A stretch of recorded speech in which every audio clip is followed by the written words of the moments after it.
Nós vamos começar esse bloco com o caso da VR Brasil. Empresa aqui da Grande Florianópolis suspeita de encabeçar um esquema de fraude milionária na venda de cotas imobiliárias. Mais de 3.000 pessoas que investiram na empresa entraram na justiça para tentar recuperar o dinheiro aplicado e estão aguardando o desfecho do processo. Felipe Cross está chegando, está ao vivo lá da nossa redação integrada, já nos escuta, investigou aí nos últimos 35 dias todos os detalhes desse esquema de fraude, suposta fraude milionária e agora ao vivo traz as últimas informações que conseguiu apurar para a gente. Felipe Cross, muito boa noite. Boa noite, Márcia, para você, para todos que nos acompanham no ND Notícias. Foi um trabalho em conjunto com toda a nossa equipe de reportagem e produção aqui do ND Notícias para entender melhor essa história.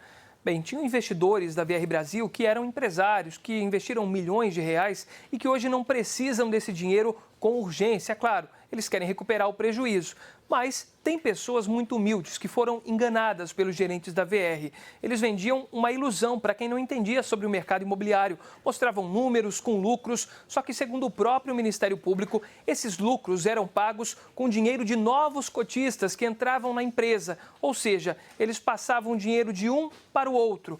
E aí, agora respondem por suspeita de uma pirâmide financeira. Atualmente, Márcio Ramos, o fundador da VR Brasil, que morreu em maio do ano passado, é apontado como o único responsável por tudo isso. Segundo os advogados da VR, ele fez uma má administração da empresa. Mas a suspeita é de que os gerentes da VR e os sócios do Márcio, em outras empresas que em algum momento foram ligadas ao Grupo VR Brasil, também devem ser responsabilizados. A reportagem na tela do ND Notícias.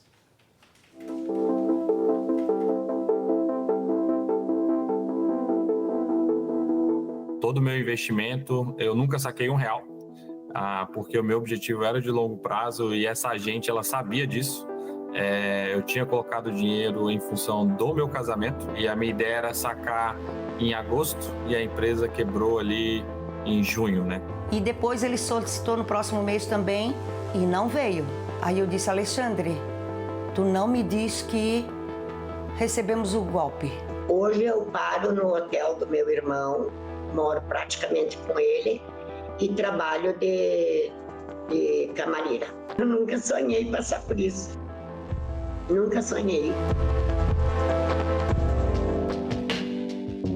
Além dessas pessoas, outras 3.000 foram impactadas pelas propostas da VR Brasil. Um castelo de areia que desmoronou em pouco tempo. Se não ficar bom para os dois, não tá certo. E isso ficou bom, porque o advogado deles também é assim. Um empresário de sucesso, era assim que Márcio Ramos se apresentava. Em reuniões com gerentes da VR, ele explicava como todos deveriam vender as cotas imobiliárias da empresa.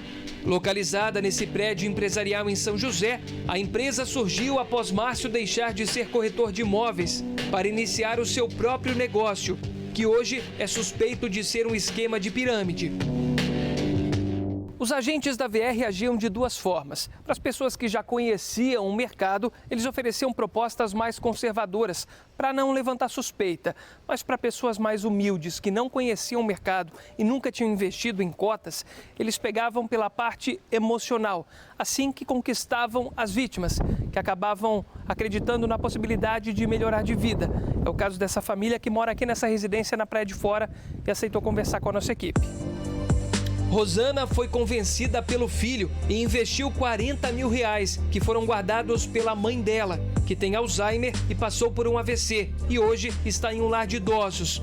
A ideia era receber o lucro para ajudar nos custos. Deu certo por alguns meses.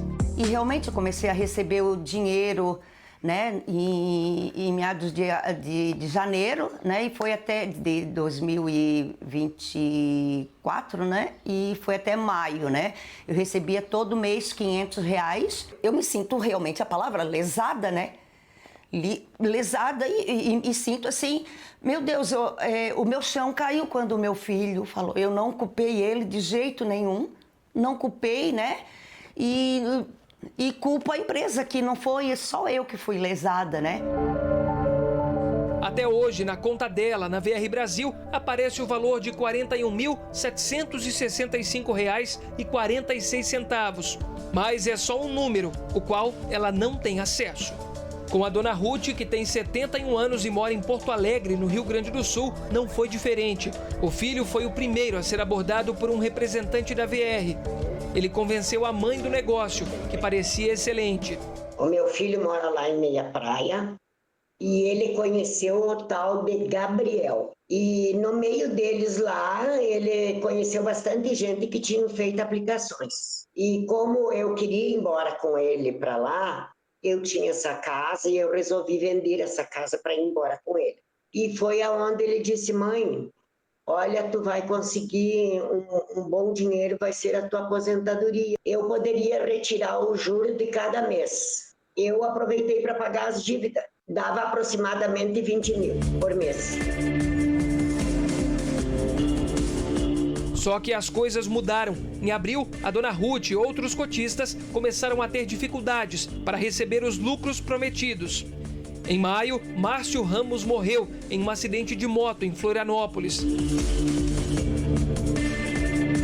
Com a suspeita de problemas na VR Brasil, todos os cotistas resolveram solicitar o saque dos valores investidos. Foi aí que vieram à tona os problemas financeiros da empresa, que não tinha dinheiro em caixa para fazer os pagamentos. O promotor de justiça Wilson Paulo Mendonça Neto, que cuida do processo na esfera civil, não quis se manifestar sobre o caso, mas em um despacho deixa claro que todos os membros da VR já sabiam dos problemas na gestão do negócio. A baixa liquidez da VR Brasil era tratada com habitualidade e normalidade, inclusive em treinamentos da equipe de vendas e em várias reuniões da empresa. O que demonstra que tanto Márcio Ramos quanto os gerentes e os demais envolvidos na operação tinham pleno conhecimento da real situação que a VR se encontrava e, mesmo assim, seguiram operando de forma irresponsável. Para tentar recuperar os valores perdidos, foi criada a Associação dos Cotistas Lesados pela VR Brasil. Arthur, uma das vítimas que você viu no início dessa reportagem, é o vice-presidente. A ideia nasceu logo no início do problema, com o objetivo, de unir todo mundo em prol do mesmo caminho, da mesma solução no final e, além do mais, dividir os custos. Nicolas Botós, advogado que defende as vítimas, tem certeza de que todos caíram em um golpe de pirâmide financeira. A estrutura de negócio da VR ela não se sustentava por si só. Ou seja, para que a VR conseguisse pagar a remuneração que oferecia aos cotistas, ela precisava obrigatoriamente de uma terceira pessoa, de um outro cotista. No caso da VR, é a pirâmide clássica, que vem lá do Carlo Ponzi, por isso que nos países de língua inglesa é chamado esquema de Ponzi, onde ele paga um investidor com dinheiro de outro investidor. O advogado da VR Brasil diz que não teve golpe nenhum, mas sim uma má gestão e que a empresa tem patrimônio para pagar todos os cotistas. Não tem fundamento legal, ela não caracteriza os requisitos da pirâmide. Tá? Ela vendia cotas imobiliárias e adquiriu um patrimônio para isso. Senão não teria o Termas, não teria o Boncos, não teria vários outros empreendimentos. Aí descaracteriza a questão da pirâmide. Com esse patrimônio dá para pagar a dívida com todos os credores? E sobra. Mas esse e outros crimes também são investigados, segundo um despacho da Justiça.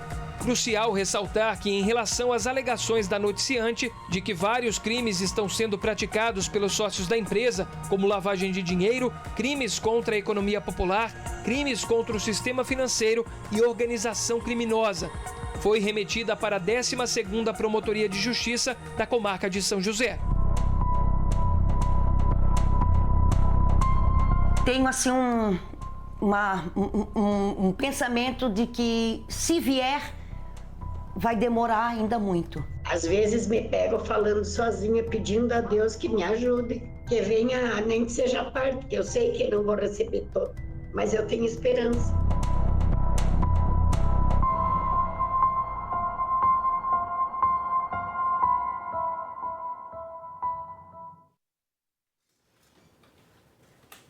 Uma situação muito triste que essas pessoas estão passando. São pessoas muito humildes que acreditaram no projeto, investiram um pouco que tinham, valores que tinham guardado, venderam imóveis para conseguir investir e ter esse lucro e agora acabam sem valor nenhum.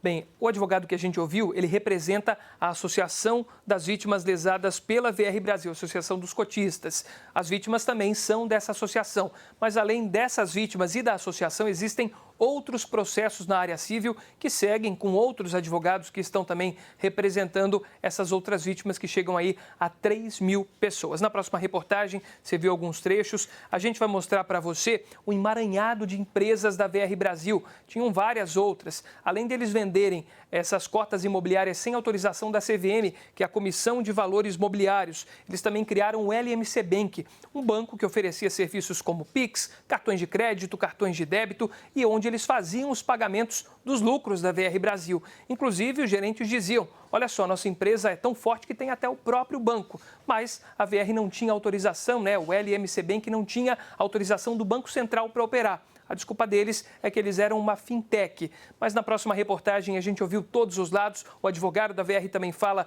sobre essa questão do LMC Bank e a gente exibe amanhã aqui na tela do ND Notícias. Márcia. Com certeza. Como manda o bom jornalismo, claro, a gente sempre abre espaço para todos os lados. Obrigada, Felipe Cross, pelo trabalho. Amanhã a gente espera com a segunda edição, com a segunda reportagem dessa série.